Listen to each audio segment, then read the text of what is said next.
يعلموا أن الله يعلم سرهم ونجواهم وأن الله علام الغيوب.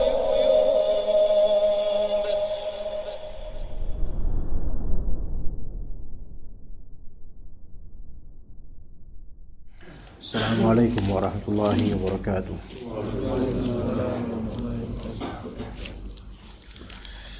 Innal hamdalillah nahmaduhu wa nasta'inuhu wa nastaghfiruh wa na'udzu billahi min shururi anfusina wa sayyiati a'malina. May yahdihillahu fala mudilla lahu wa may yudlil fala hadiya lahu. Asyhadu an la ilaha illallah wahdahu la syarika lahu wa asyhadu anna Muhammadan abduhu wa rasuluhu la nabiyya ba'dah.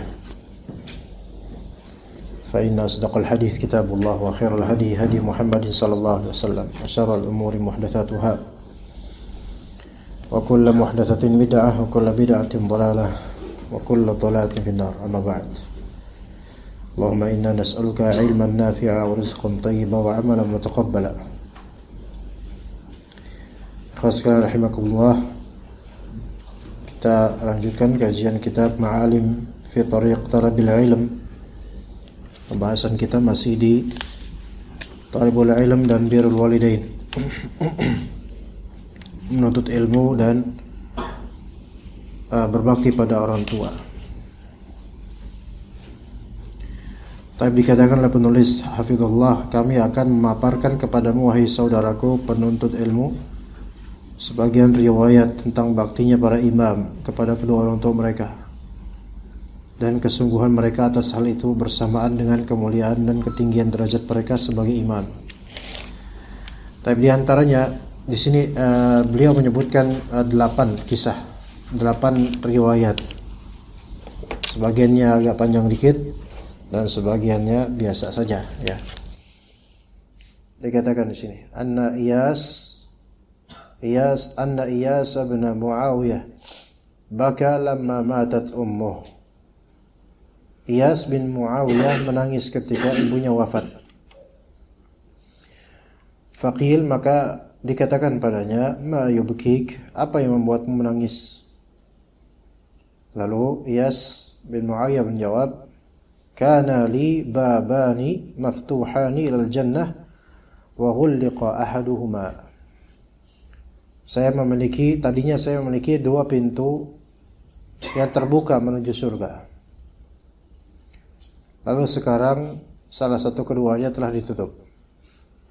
Taib, 2 pintu ini apakah keduanya adalah pintu surga? Yaitu pintu yang di surga? Enggak. Mungkin maksud dari ini adalah majaz, yaitu keduanya adalah jalan kita menuju surga, pemudah kita untuk ke surga dengan izin Allah melalui amal-amal yang kita lakukan terhadap kedua orang tua. Itu maksudnya, ya. Karena pintu surga itu 8 dalam hadis tentang menyempurnakan wudu dan membaca doa setelah wudu. Abwabul jannati ats-tsamaniyah, tuftahu lahu abwabul jannati ats-tsamaniyah. Dibukakan buat orang ini pintu surga yang jumlahnya 8, ya. Jadi dari 8 itu apakah 2 itu adalah yang dimaksud di riwayat ini? Bukan. Jadi bab di sini bukan babul jannah, tetapi di sini bahasanya adalah yaitu bab ilal jannah. Pintu surga itu beda dengan pintu menuju surga. Nah, gitu. Pintu surga itu beda dengan pintu menuju surga. Ya. Tadi bagi beliau dan juga para ulama juga mengatakan begitu, bahwasanya kedua orang tua kandung itu adalah pintu menuju surga. Satu hilang, satu wafat, tinggal satu lagi. Satu lagi wafat, maka khalas. 2 pintu ini tertutup. Namun itu bukan berarti tidak ada pintu lainnya untuk ke surga, karena semua amalan soleh pada hakikatnya ya pintu surga, pintu menuju surga, gitu. Karena kata Nabi SAW, man salaka tariqan yaltamisu fihi ilma sahalallahu lahu bi tariqan al-jannah. Menuntut ilmu itu mempermudah untuk menuju surga. Artinya efek dari ilmu yaitu amalan soleh, kan? konsekuensi dari ilmu ya amal soleh. Maka setiap amal soleh itu merupakan wasilah menuju surga, pintu menuju surga. Jadi bab di sini wasilah. Bukan bab secara hakikat dia adalah pintu di surga, bukan. Tapi wasilah menuju surga. Kemudian yang kedua, fi akhbari Abi Hanifah dzakara al-muallif, pada akhbar Abi Hanifah, ya penulis ini maksudnya akhbar Abi Hanifah, istilah ini biasanya untuk kitab-kitab manaqib. Manaqib Abi Hanifah, manaqib Imam Malik, manaqib Asy-Syafi'i, manaqib dan seterusnya. Ada satu model kitab dari bidang tarajum, biografi, ya. Jadi tarajum ada genre, ya. Bidang penulisan kitab. Kan ada kitab akidah, ada kitab hadis, ada kitab tafsir, ada kitab mustalah hadis, ada kitab fikih, ada kitab matan madhab dan seterusnya, dari macam jenis-jenis kitab. Nah, di antara genre atau jenis kitab tarikh ada, dan ada jenis namanya kitab tarajum. Ya, tarajum. Tarajum itu maknanya jamak dari tarjamah. Tarajum jamak dari tarjamah. Tarjamah artinya biografi. Nah, kitab jenis biografi ini banyak, ada beberapa macam. Jadi jenis kitab biografi ada beberapa macam. Ada satu judul kitab mencakup banyak sekali tarajum, banyak sekali biografi ulama seperti Syiar A'lam Nubala. Kemudian kitab-kitab biografi 100 ulama misalnya, itu tarajum. Ya. Ada juga kitab tarajum tapi dia mengkhususkan pada rijalul hadis. Maka ini disebut kitab rijal. Kitab rijalul hadis atau kitab tabaqat. Namanya, nama istilah macamnya, rijal, tabaqat hadis. Dan juga termasuk istilah kitab tarikh. Dalam keilmuan khazanah Islam, kitab tarikh itu ada dua macam. Yaitu tarikh maknanya sejarah, ya. Seperti tarikh Dimashqi, tarikh yaitu sejarah, bukan tarikh Dimashqi, tarikh Al-Khulafa karya Suyuti, tarikh tentang sejarah-sejarah yang telah berlalu. Ya, sirah termasuk kitab tarikh gitu. Tapi para ulama hadis mengistilahkan tarikh di bidang mereka yaitu kitab rijal gitu. Yaitu kitab rijal apa? Biografi perawi-perawi dhaif atau hasan atau maudhu' dan seterusnya. Itu kitab tarikh. Makanya Imam Bukhari punya kitab At-Tarikh Al-Kabir, At-Tarikh As-Saghir, tarikh. Orang ngira Imam Bukhari mengarang kitab sejarah. Pas dibuka, ternyata isinya ribuan nama-nama ahli hadis berserta tarajumnya, geografinya. Nah, ini tarikh gitu. Nah, kemudian ada istilah namanya manaqib. Kitab manaqib, jamaah dari manqabah.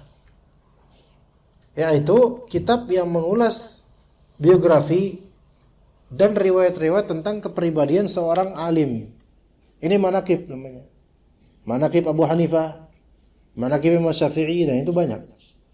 Yang mana kitab manaqib ini juga disinonimkan sebutannya sebagai kitab akhbar fulan, akhbar Imam fulan, yaitu riwayat-riwayat dari para murid dan ulama tentang fulan. Nah itu.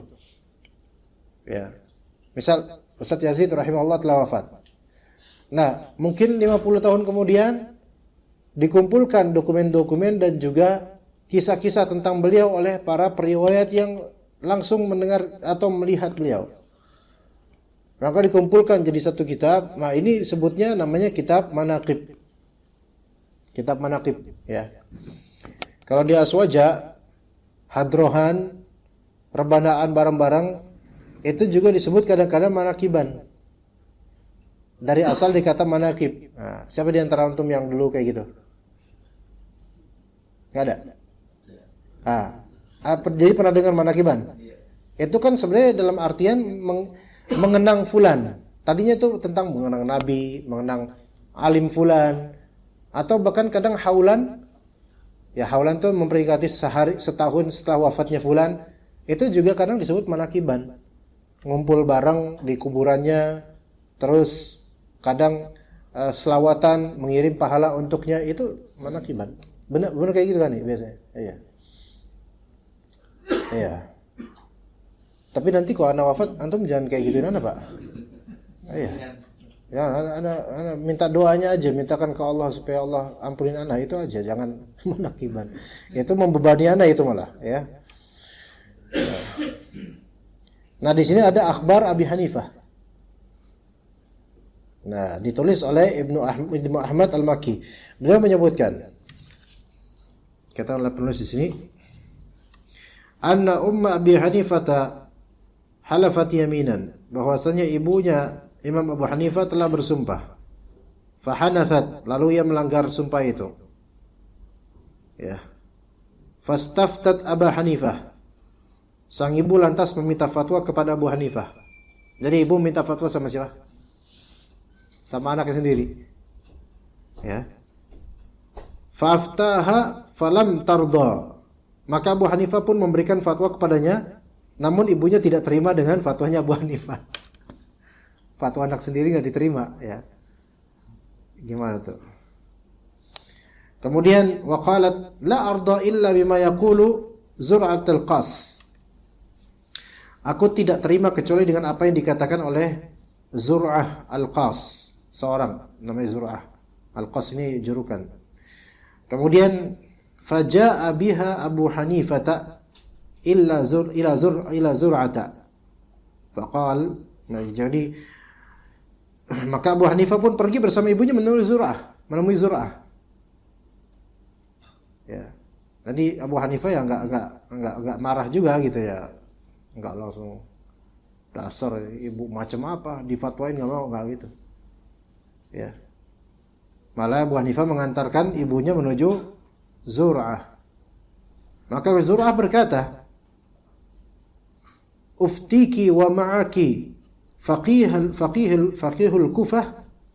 Wahai ibu, pas Zur'ah al-Qas, ibu sama Abu Hanifah datang ke dia, maka Zur'ah al-Qas ini kaget gitu. Apakah engkau, wahai ibunya Abu Hanifah, engkau meminta fatwa kepadaku, padahal bersamamu ini ada orang yang paling berilmu di Kufah ini. Gitu loh. Ini anakmu ini orang paling berilmu loh di sini. Kenapa datang ke saya yang mafdul gitu, yang enggak seilmu itu? Maka faqala Abu Hanifah kemudian berkata, ya, aftiha bikadza wa kadza. Fatwakan aja, wahai gini. Diarahin sama Abu Hanifah. Fa'aftaha faradiyat. Maka Zur'ah al-Qas pun memfatwakan persis bisikan Abu Hanifah kepadanya, lalu sang ibu menerima. Ngerti nggak tuh? Hah? Gitu. Ternyata sama nih fatwanya dengan fatwa anaknya. Maka ibu menerima. Antum punya ibu kayak gitu gimana, Ikhwan? Ya, nggak mau dengar omongan antum, mau dengar omongan lain, walaupun sama omongan antum baru ridho. Lalu Abu Yusuf ini muridnya dan sahabatnya Abu Hanifah. Abu Yusuf berkata, "Ra'aitu Abu Hanifah rahimahullah yahmilu ummahu ala himarin ila majlisi Umar bin Dharr." Aku melihat Abu Hanifah membonceng ibunya di atas seekor keledai menuju majelis Umar bin Dharr. Kenapa gitu? Karahiyata an yarudda al ummi amroha. Ya, karena ia tidak suka kalau ia yang menjawab permasalahan ibunya. Jadi Abu Hanifah punya keledai, biasa kendaraan zaman dulu kayak motor zaman sekarang. Ibunya dibonceng oleh Abu Hanifah menuju ke majelis taklimnya Umar bin Dharr. Kenapa? Karena ibunya itu nggak suka Abu Hanifah yang menjawab permasalahan ibunya. Pengennya ibunya apa? Nyari ulama lain. Jadi nggak percaya sama anaknya sendiri, padahal anaknya itu lebih berilmu dari orang-orang ini. Gimana? Faham nggak antum di sini? Kadang-kadang ujian seorang alim, bukan kadang, justru ada hikayatnya dari ulama. Yang paling tidak menghargai seorang alim justru keluarganya sendiri. Iya, Justru keluarganya sendiri. Kadang keluarga intinya sendiri, kadang istrinya sendiri, kadang anaknya sendiri. Yang tidak mengerti harganya seorang alim, bapaknya atau anaknya atau ibunya atau suaminya dan seterusnya. Yang mana orang dari jarak jauh itu berusaha ketemu beliau, yang setiap hari ketemu beliau itu justru nggak menghargai. Begitu ikhwan. Ajib. Dan itu merupakan keajaiban ini, merupakan ujian bagi seorang alim. Sebagaimana ujian bagi Abu Hanifah. Kalau antum seorang seperti Abu Hanifah punya ilmu tinggi, dikenal oleh masyarakat, paling alimnya manusia ketika itu soal fikih, dan ditunggu-tunggu oleh masyarakat fatwa antum, tapi ibu antum sendiri nggak mau dengar fatwa antum, malah cari yang lain. Ya, gitu gimana rasanya? Tapi kendati pun begitu, lihat baktinya Abu Hanifah. Tetap beliau mengantarkan ke ulama lain, nggak cemburu beliau. Karena ini ibunya. Kalau istri antum kayak gitu nggak boleh ya, istri antum jangan. Ya, ini ibu demi bakti sama ibu. Kalau istri antum nggak boleh. Kalau antum seorang alim, terus istri antum malah minta fatwa sama orang lain, jangan. Sama antum, murabbinya kan antum. Ya, itu. Yang ketiga, waqala Muhammad bin Bishr al-Aslami, cerita nih, Bishr al-Aslami berkata, lam yakun ahadun bil Kufati abarra bi ummihi min Mansur bin Mu'tamir wa Abu Hanifah. Tidak ada seorang pun di Kufah yang lebih berbakti kepada ibunya sendiri dibandingkan dengan Mansur bin Al-Mu'tamir dan Abu Hanifah. Wa kana Mansurun yafli ra'sa ummihi wa yadhubuha. Mansur biasa mengambil atau membersihkan kutu kepala ibunya dan mengeramasi rambut ibunya. Itu. Apakah antum juga harus kayak gitu, Ikhwan? Ya enggak, ini salah satu contoh. Yang namanya contoh tidak harus persis kita mengikutinya, tetapi semakna dengan itu, ya. Rabi'an, yang keempat. Wa su'ila al-Imam Ibnu Asakir an sabab ta'akhkhurihi 'anil maji' ila Asfahan. Imam Ibnu Asakir ditanya tentang sebab keterlambatannya tiba di Asfahan. Asfahan itu daerah yang sekarang di Iran. Maka berkata Ibnu Asakir, lam ta'dzan li ummi, ibuku tidak mengizinkanku. Ini ulama besar Ibnu Asakir ini. Ya. Ibunya enggak ngizinin, dia enggak berangkat sampai ibunya ridha, baru dia berangkat. Subhanallah. Ya. Ya, ana dalam perjalanan ke sini dari awal dari rumah sampai ke sini ana teleponan sama ibu ana. Jadi kerasa banget ini. Jadi tadi telepon sama ibu, sekarang kita bicara tentang ibu-ibu ya. Jadi kerasa banget alhamdulillah. Ya. Maka masyaallah ibuku tidak mengizinkanku. Namun di sini ada fatwa dari Syekh Utsaimin kadang-kadang. Pernah ada fatwa. Bagaimana kalau misalnya seorang pengen ke majelis ilmu lalu dihadang dan dihalangi oleh ibunya atau orang tuanya? Apakah dahulukan majelis ilmu tetap atau dengar larangan orang tua? Ya, maka begini pendapat yang lebih sahih adalah tetap dia ke majelis ilmu. Jika ilmu itu wajib untuk dia ambil. Itu. Jadi rincinya dilihat dari ilmunya itu. Kalau ilmu tersebut wajib dia ambil, dia membutuhkannya, maka menuntut ilmu lebih didahulukan daripada larangan orang tua, karena larangan orang tua ini bertentangan dengan hukum asli, yaitu dianjurkannya atau diwajibkannya menuntut ilmu. Begitu. Tapi ketika ternyata ilmu tersebut tidak wajib untuk diambil, maka dia lebih afdal nurut sama orang tua. Atau misal bisa mengintegrasikan keduanya. Nurut sama orang tua sekaligus bisa nuntut ilmu juga, yaitu dengan mendengar live streamingnya. Mungkin. Ya, mungkin. Dan ini Ibnu Asakir, ibunya nggak ridha, nggak bisa lari dari itu, maka dia pun terlambat datang. Ya, karena zaman itu tidak ada live streaming, gitu. Taib yang kelima, wa kana Haywah bin Shuraih wa huwa ahadu a'immatil muslimin yaq'udu fi halaqatihi bi yu'allimun nas.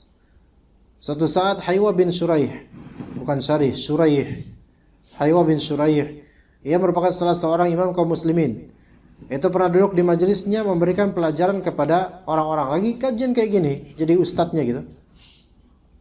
Lalu tiba-tiba ibunya datang dan fataqulu lahu ummu, ibunya berkata kepadanya, "Qum ya haywah. Bangunlah wahai haywah. Fa'alki sya'ira lid-dajjaj." Bangun haywah, lemparkan gandum itu untuk ayam. Fayaqumu wa yatruku at-ta'lim, maka haywah pun bangun dan meninggalkan majelis ta'limnya. Ya, ustadznya lagi tabligh akbar, emaknya datang. "Tang, tuh ayam belum panen." Afwan jemaah, ibu ana manggil. Daripada pamali mendingan anda tinggal antum. Lalu mempanin ngasih makan ayam. Dan anak juga punya cerita tentang kayak gini, mengingatkan haywah. Kalau cerita Hayy bin Shuraih itu selalu anak teringat dengan kisah anak pribadi yang mungkin anak pernah kasih tahu antum di gedung Rabbani TV di daerah Ciganjur dulu. Pernah nggak ketika listrik mati gitu? Pernah nggak ada cerita ke antum? Hah? Belum pernah. Pernah ada cerita dan masuk YouTube. Antum cari kajian-kajian di YouTube tentang itu. Tahun 2015-an itu. 2015-an kalau nggak salah. Ketika itu kan ada namanya Niaga TV, ikhwan. Yang TV parabola itu kan ada Niaga TV itu. Ada Niaga TV, itu bersama dengan itu Rabbani TV. Itu satu owner itu.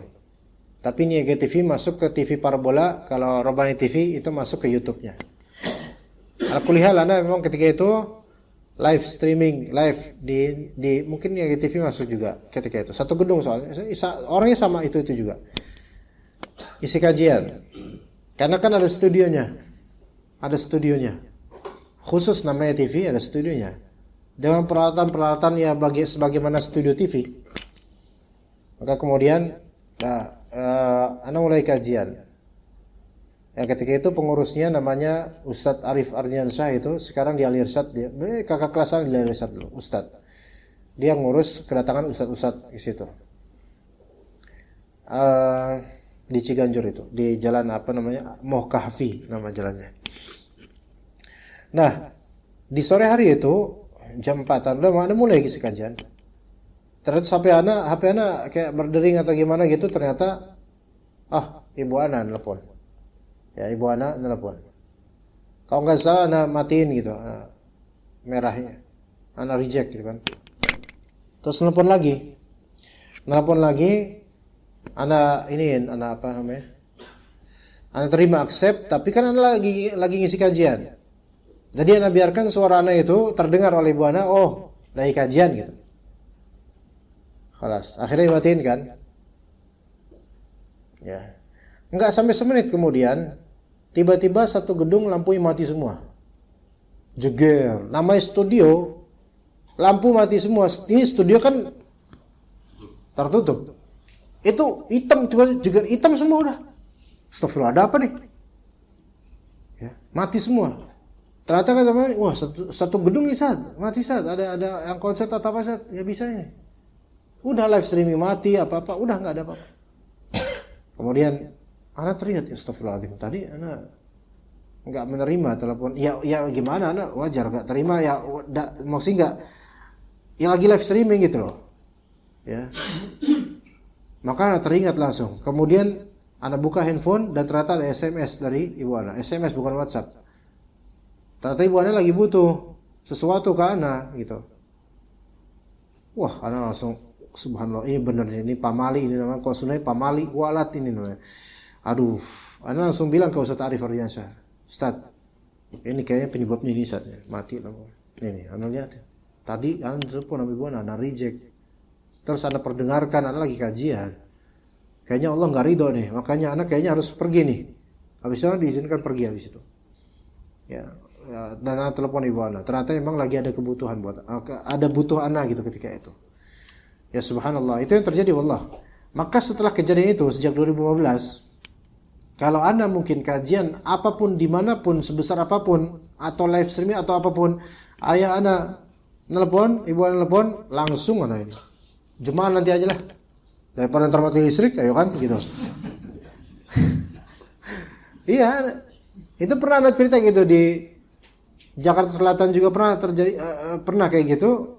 Selang beberapa bulan kemudian ya, di kantor Sovereign Plaza di Jakarta Selatan, dekat JTC ya, di daerah Cilandak lah gitu ya. Ya. Pas lagi si kajian tentang sirah, tiba-tiba berdering HP, waduh, ibu ana nih. Langsung afwan, ana angkat dulu, ntar ana ceritain deh gitu. Terus ana ngobrol di kajian. Ana ngobrol. Udah selesai, langsung ana cerita kejadian yang di Rabbani TV itu. Akhirnya mereka memaklumi ya. Ya itu. Nih kalau di sini santri-santri nih, ibu ana telepon, walaupun tadi udah telepon sih, ibu ana telepon, ana angkat. Iya. Daripada konslet di sini nanti ayo Pak Mali repot kan gara-gara ana kelakuan ana. Begitu ya kawan. Ya. Taib. Jadi lihat Haywa bin Surah ini seorang alim besar. Kendati pun begitu, tidak ada gengsinya beliau untuk memihak kepada ibunya daripada majelis taklim. Ya bahkan justru itu merupakan contoh yang beliau perlihatkan kepada jemaahnya. Ya mungkin sebagian dari jemaahnya atau sebagian dari ikhwan atau hadirin ada yang sedang durhaka sama orang tuanya. Kalau melihat gurunya berbakti sama orang tua, maka insya Allah dapat hidayah. Guru saya aja yang sebegitu repotnya bakti sama orang tua, apalagi saya harus lebih bakti lagi.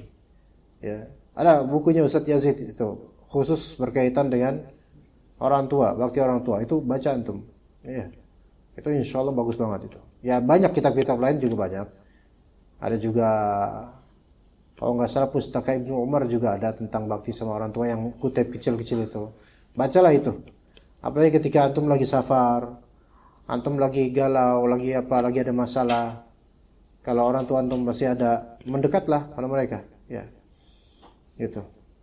Yang insya Allah di situ ada ketenangan. Mendekat karena apa? Karena taat sama Allah Azza wa Jalla. Yang keenam, waqala Muhammad bin Al-Munkadir. Muhammad bin Al-Munkadir berkata, Bata Umar, yakni akhahu, jadi saudaranya yaitu Umar bin Al-Munkadir, adiknya Muhammad bin Munkadir bermalam. Bata yusalli, menghabiskan malamnya dengan salat. Umar bin Al-Munkadir menghabiskan malamnya dengan salat. Wabitu aghmiru rijla ummi, sedangkan aku yaitu Muhammad bin Al-Munkadir menghabiskan malamku dengan memijat kaki ibuku. Jadi semalaman mijat kaki ibunya. Wa ma ahabba. Wa ma ghaimal bajaya. Wa ma uhibbu anna lailati bilailatih. Yaitu sungguh malam yang aku lalui lebih aku sukai daripada malamnya Umar yang semalaman suntuk salat malam. Paham sini, Pak? Jadi semalaman berbakti sama kedua orang tua lebih dia sukai daripada semalaman bermunajat kepada Allah yang sifatnya sunnah. Ya. Begitu. Menunjukkan bahwasanya birrul walidain ini itu seafdal-afdalnya kewajiban. Ya. Sampai semalaman suntuk mencontoh kepada Nabi SAW yang salat qiyamul lail la yaftur, tidak habis-habisnya qiyamul lail. Itu masih kalah lah, secara global masih kalah dibandingkan birrul walidain semalaman. Ini kan memijit kaki ibunya. Enggak harus itu sampelnya, apapun yang antum lakukan dalam rangka birrul walidain itu besar sekali, subhanallah. Kemudian yang ketujuh, wa ammal Imam Adz-Dzahabi rahimahullah faqad dzakara an nafsihi annahu qara'a ala syaikhihi al-fadili. Adapun Imam Adz-Dzahabi rahimahullah, maka ia menyebutkan tentang dirinya sendiri bahwa ia membacakan kitab tertentu kepada syekhnya yaitu Al-Fadili. Thumma qala Adz-Dzahabi, kemudian Adz-Dzahabi berkata, walamma mata syekhuna Al-Fadili qabla ikmali al-qira'at baqaitu atalhaf. Ketika Syekh kami Al-Fadili ini wafat, sebelum aku menyempurnakan pembacaan kitab di hadapannya, belum khatam, aku sangat bersedih hati. فذكر لي أبو محمد المكين الأسمر وأنه باق في الإسكندرية. Lalu disebutkan kepadaku tentang Abu Muhammad fadzukirali. Lalu disebutkan kepadaku tentang Abu Muhammad Al-Makkin Al-Asmar yang tinggal di Iskandaria, wa annahu a'la riwayatan min al-Fadili, dan dia lebih tinggi dari segi riwayat dari Al-Fadili ini, yaitu Muhammad Al-Makkin Al-Asmar ini lebih senior dalam berguru pada Al-Fadili. Qala Adz-Dzahabi, berkata Adz-Dzahabi, fazdattu talahufan wa tahassuran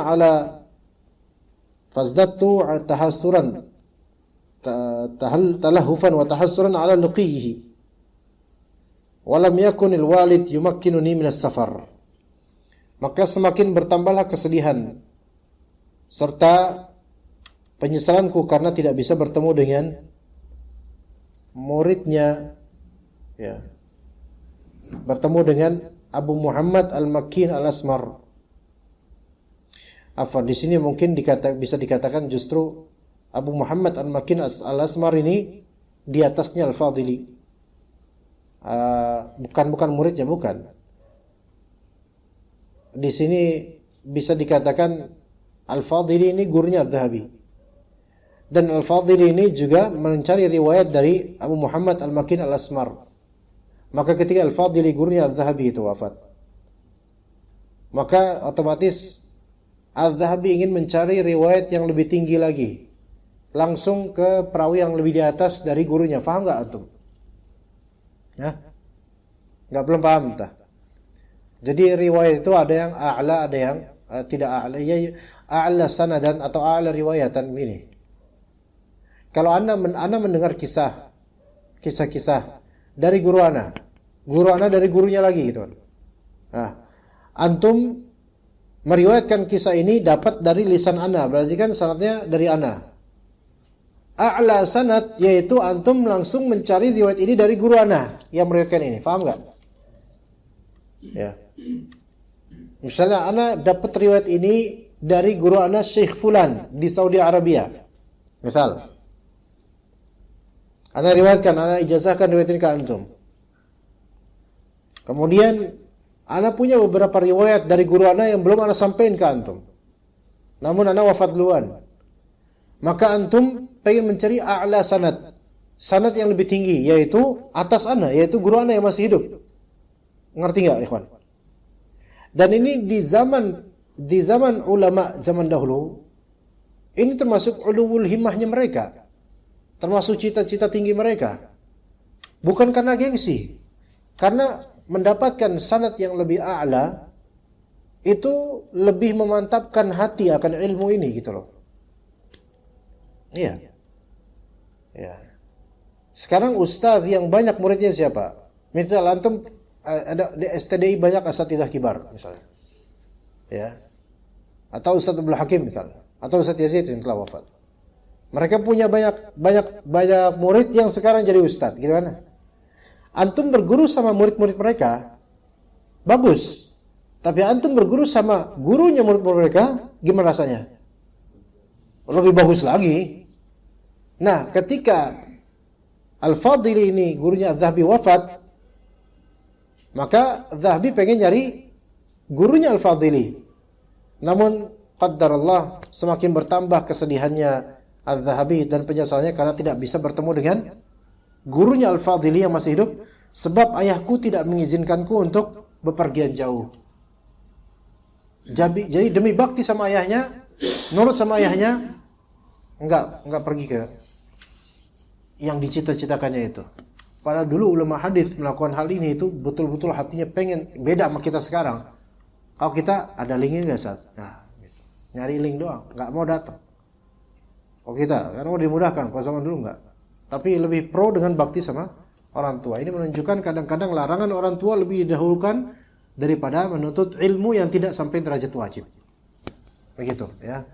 Baik, kita azan dulu. Fadhil, azan. Baik, kita lanjut ke kisah berikutnya ya, ikhwah. setelah kisah Imam Al-Dhahabi tadi, masih dia Imam Al-Dhahabi. Wa qala Al-Dhahabi aidan fi tarjamati Abdurrahman bin Abdul Latif Al-Baghdadi. Al-Dhahabi juga berkata ketika menyebutkan tentang biografi Abdurrahman bin Abdul Latif Al-Baghdadi, beliau berkata, wa kuntu atahassaru ala rihlati ilaih wa ma atajassar. Dan aku Al-Dhahabi merasa sangat bersedih karena tidak dapat melakukan perjalanan untuk menemui Abdurrahman bin Abdul Latif Al-Baghdadi, dan aku juga tidak berani untuk itu. Kenapa? Khaufan minal walid fa innahu kana yamna'uni, karena takut kepada ayahku, sebab ayahku melarangku untuk bepergian jauh. Itu Al-Dhahabi, ya.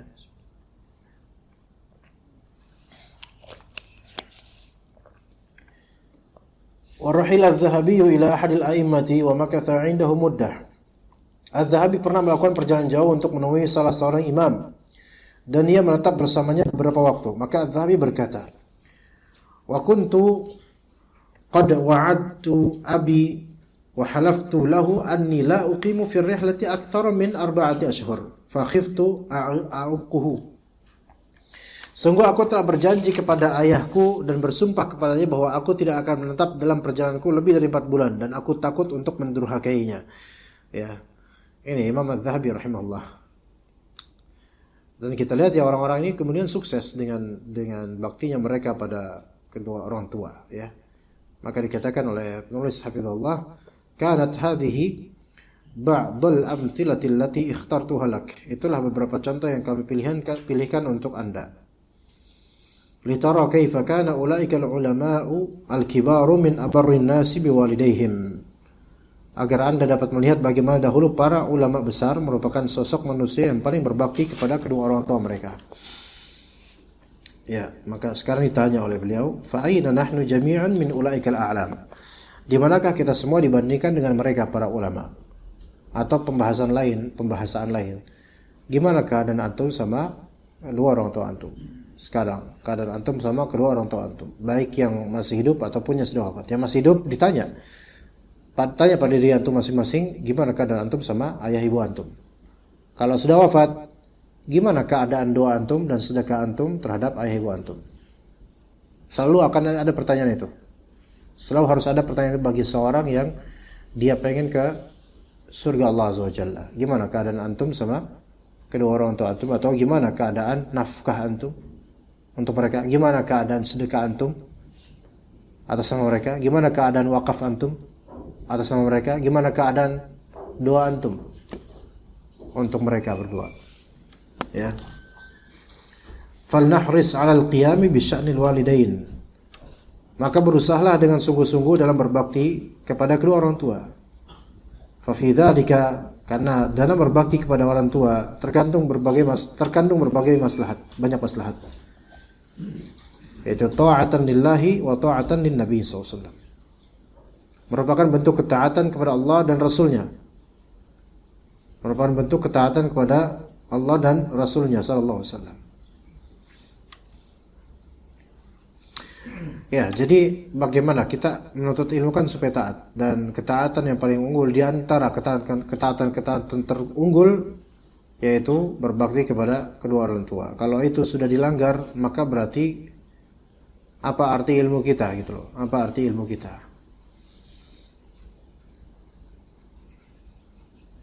Kemudian wasababun lil barakati fil umri wal rizq. Menjadi sebab keberkahan dalam umur dan rezeki. Menjadi sebab keberkahan dalam umur dan rezeki. Umur berarti kehidupan gitu loh. Sebab berkah kehidupan kita, dan juga rezeki. Rezeki di sini macam-macam. Rezeki itu bukan hanya penghasilan uang. Rezeki itu adalah ma yuntafa'u bih. Apa yang dimanfaatkan, maka itulah rezeki. Bahkan kesehatan itu rezeki. Ilmu itu rezeki, bermanfaat.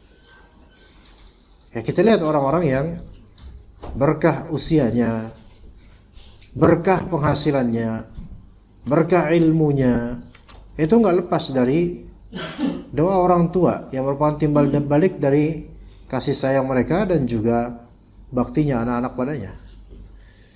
Begitu. Ya, jadi menjadi sebab keberkahan untuk usia kita, kehidupan kita sampai akhir hayat. dan rezeki kita. Makanya kalau kita ingin nanti yang ketiga, kemudian ini yang akan anak omongkan, bicarakan wasababun libirril abna'i wal bil aba. Bakti kepada kedua orang tua merupakan sebab baktinya anak keturunan kepada orang tuanya.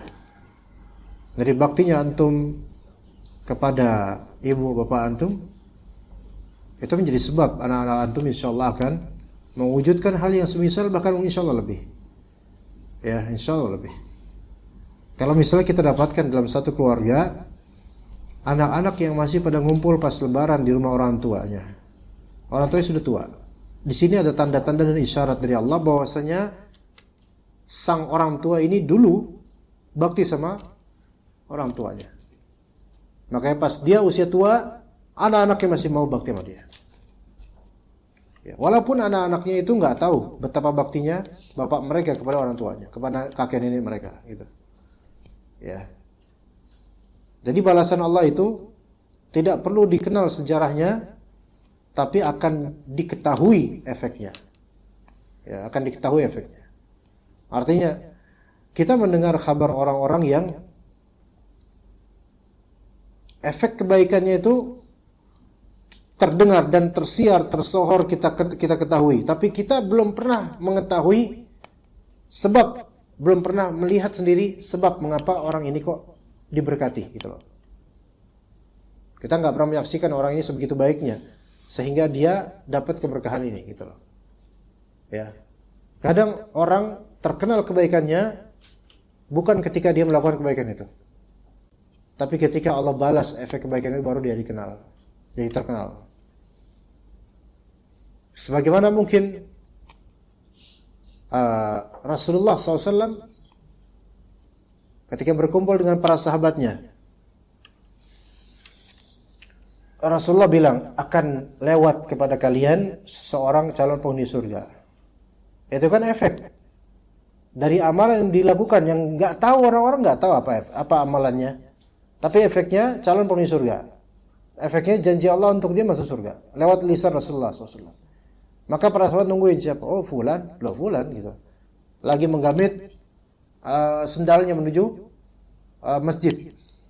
Artinya kayak orang biasa aja gitu. Tapi calon penghuni surga. Besoknya gitu lagi Rasulullah kabarkan sampai 3 kali, sampai Abdullah bin Amr bin Al-As kemudian penasaran.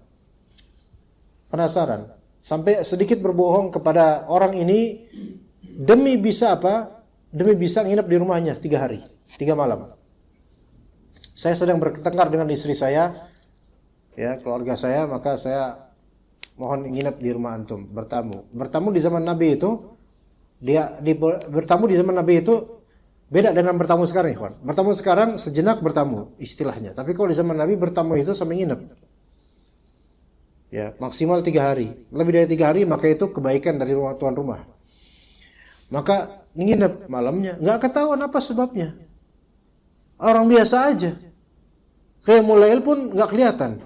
Cuman ketika lagi rebahan kemudian berbalik rebahan di sini itu istighfar, tasbih, mengucapkan zikir-zikir, gitu doang. Itu amalan biasa bagi umumnya sahabat. Ya. 3 malam kayak gitu. Sampai akhirnya give up, nyerah. Paginya pamit. Sebenarnya saya nggak ada masalah dengan istri saya. Cuman Rasulullah bilang kamu tuh calon penghuni surga. Tapi saya nggak ngeliat kamu tuh ada fadilah keutamaan tertentu. Ya kata dia, saya kayak gini orangnya, gitu. Nggak ada apa-apa saya. Anak kama taro, gitu. Anak kama ra'ait. Maka ya udah pergi pamit lah, menyerahlah. Artinya nggak ketahuan sebabnya apa. Tapi efeknya dikabarkan oleh Rasulullah calon penghuni surga. Maka orang itu memanggil. Saya ini orangnya nggak punya dendam sama orang. Saya nggak punya masalah sama orang, nggak punya perasaan hard feeling sama orang, nggak punya, nggak ada hasad sama sekali sama orang. Oh ini yang kami nggak bisa lakukan, baru ketahuan sebabnya gitu loh. Nah begitu juga dengan efek-efeknya, ikhwan. Ya kadang-kadang kita merasakan, kadang kita diberi oleh Allah Taala suatu hal yang kita tuh, kok bisa saya kayak gini? Kok bisa saya dikasih kayak gini? Alhamdulillah sih. Tapi kenapa ya bisa ya? Pertama itu karena tafaddulan minallah, yaitu karena kemurahan dari Allah Azza wa Jalla. Kedua, karena ada sebab yang mungkin antum nggak sadar dulu berbuat baik. Antum nggak sadar mungkin dulu berbuat baik. Boleh jadi antum diselamatkan dari kecelakaan, bisa jadi. Alhamdulillah, ini logikanya udah mati sekarang, tapi alhamdulillah ya kok bisa. Ya itu karena rahmat Allah, yang antum mungkin lebih berhak untuk diberi keburukan sebenarnya.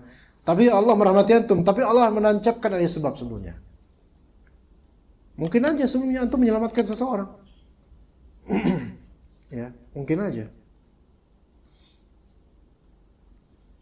Ada begitu ya kawan. Kita melihat ada anak-anak bakti sama orang tuanya sebegitu. Itu mungkin ini orang ini, bapak ini atau ibu ini yang dibaktikan oleh anaknya, dulunya bakti tuh sama orang tuanya. Walaupun mereka nggak sadar dulu ini efek dari baktinya sama orang tua itu. Gitu. Hal jazaul ihsan ila ihsan. Tidaklah ada ganjaran kebaikan melainkan kebaikan. Ya. Ana di daerah Ciletuh. Ada Ciletuh Sukabumi, ikhwan. Kalau antum tahu. Pelabuhan Ratu dekat situ. Ciletuh itu pantai dengan bebukituan, Masya Allah pokoknya.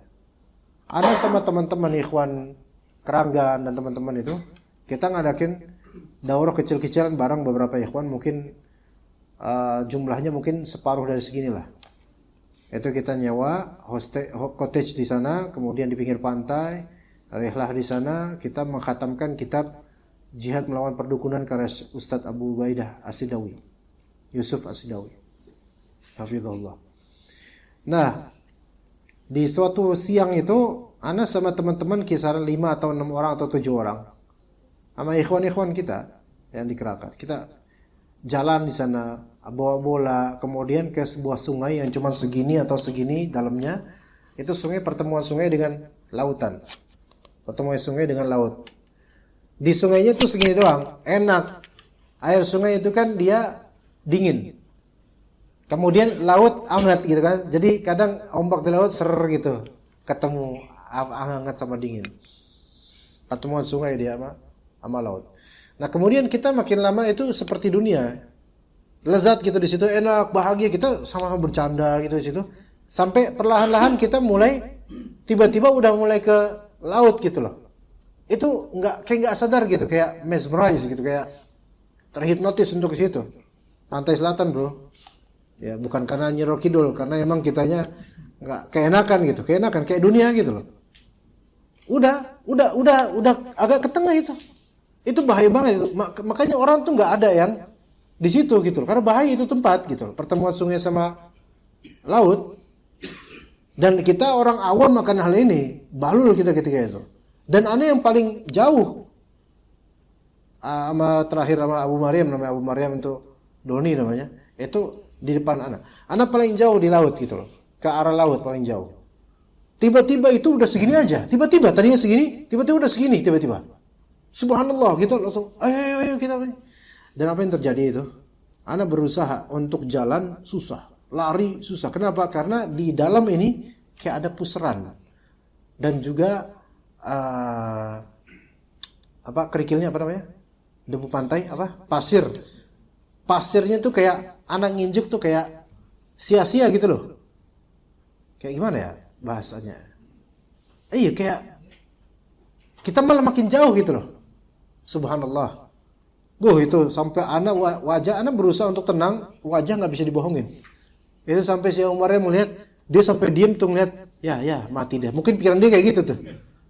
Ya, anak udah kalau nggak bingung mana gitu. Ya, tapi alhamdulillah tiba-tiba nggak tahu gimana bisa gitu jalan, tenang jalan. Ya walaupun sebenarnya kalau tenang nggak tenang tetap aja itu ada kegeser ke sini. Itu subhanallah nggak bisa diomongin itu. Kalau ingat itu subhanallah ngeri. Iya. Dan ternyata berhasil. Akhirnya itu lepas dari itu. Sampai orang-orang ketika dihikayatkan masalah ini, orang-orang pantai itu bahaya itu, seperti jarang yang selamat itu kayak gitu. Karena kalau udah keseret kan dia kan kayak gini terus ada puseran, dia langsung dalam gitu. Nanti ini palung ya, nanti ini muter udah nggak bisa. Ini lagi mungkin di mana nanti ketika udah terseret kemana baru apa namanya? Terungkap, apa istilahnya? Ngambang gitu kan. Nauzubillah min dzalik. Oh itu kita jihad lawan perdukunan kok apa daurahnya? Lah kalau ustadznya meninggal, makin khurafat, makin kan makanya Pak Malaysia kata orang-orang sekitar kan. Iya. Alhamdulillah Allah selamatin. Itu sampai subhanallah, alhamdulillah ya. Aduh. Enggak kebayang kalau tadi benar-benar kesaruk gitu, apa yang namanya keseret. Subhanallah. Itu tapi ada teringat ikhwan, ini bukan menzahirkan amalan, tapi ada teringat pertolongan Allah ini mungkin ada sebab. Ada sebab. Karena sejujurnya ana suka ketika melihat ada binatang sedang kebingungan ngambang di air. Itu biasanya ana bantuin. Bukan bantuin kelelep, bukan. Ana biasanya taruh daun. Ana selalu begitu. Sampai selalu ana minta sama Allah, ya Allah, selamatkan saya sebagaimana saya bisa menyelamatkan binatang ini walaupun semut. Gitu. Ana sampai keinget, apa ini efek dari ana suka melakukan itu jadi Allah selamatin. Karena logikanya itu sampai teman-teman Abu Maryam itu yang di depan ana berapa meter itu ngeliatin ana itu udah kayak dia diam speechless gitu. Orang diam gimana? Jadi ngeliatin kayak gini ngeliatnya kayak ngeliat gimana ya? Nggak bisa dibahasain. Kayak bahasanya kayak udahlah Ustaz gitu. Udahlah gitu. Kayak udahlah mati aja lo sana. Alhamdulillah ya. Tapi udah kayak gimana gitu. Ya subhanallah, alhamdulillah Allah selamatin. Iya. Itu tahun 2021 itu. Iya. Atau 2021 ya. Ya begitu ya kawan. Maka ini kembali ke yang tadi, menjadi sebab berbaktinya anak keturunan kepada orang tuanya. Kemudian berbakti pada orang tua menjadi sebab dikabulkannya doa. Sebagaimana cerita tentang Uwais Al-Qarni itu kapan-kapan saja. Ya semoga Allah Ta'ala menjadikan kita termasuk orang-orang yang berbakti kepada kedua orang tua kita dan anak-anak kita pun berbakti kepada kita. Wallahu a'lam. Barakallahu fikum jami'an. Wa sallallahu ala nabiyyina Muhammad wa ala alihi wa sahbihi ajma'in. Subhanakallahumma bihamdika asyhadu an la ilaha illa anta astaghfiruka wa atubu ilaik. Assalamualaikum warahmatullahi wabarakatuh.